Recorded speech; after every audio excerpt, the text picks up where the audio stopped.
கர்த்தருடைய பரிசுத்த நாமத்திற்கு மகிமை உண்டாவதாக. 1 பேதுரு 5வது அதிகாரம் 8வது வசனத்தில் நாம் வாசிக்கும்போது, தெளிந்த புத்தியுள்ளவர்களாக இருங்கள், விழித்திருங்கள், ஏனெனில் உங்கள் எதிராளியாகிய பிசாசானவன் கெச்சிக்கிற சிங்கம் போல எவனை விழுங்கலாமோ என்று வகை தேடி சுற்றி திரிகிறான் அப்படின்னு சொல்லி நாம் பார்க்கிறோம்.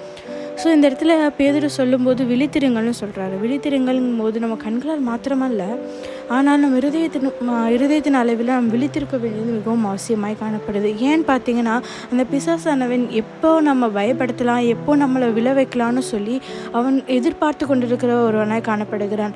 நம்ம எப்போ ஆண்டவரோடு உள்ள உறவில் நம்ம ஸ்ட்ராங்காக இருக்கோமோ, எப்போ ஆண்டவர் கூட நம்ம நெருங்கி பழகிறோமோ, ஆண்டவராகிய தேவன் அவன் நம்ம இடத்துல வராதபடிக்கு அவர் நம்மை பாதுகாக்கிற ஒரு தேவனாய் காணப்படுகிறார். ஸோ ஆண்டவரோடு உள்ள உறவில் நம்ம வாழும்போது, தினமும் ஜெபித்து வேதம் வாசித்து அவரோடு உறவாடுகிற ஒரு வாழ்க்கையை வாழும்போது ஆண்டவராகிய தேவன் நம்மை பாதுகாக்க அவர் போதுமான தேவனாய் காணப்படுகிறார். கர்த்தர் தாமே உங்களை ஆசீர்வதிப்பாராக. ஆமென்.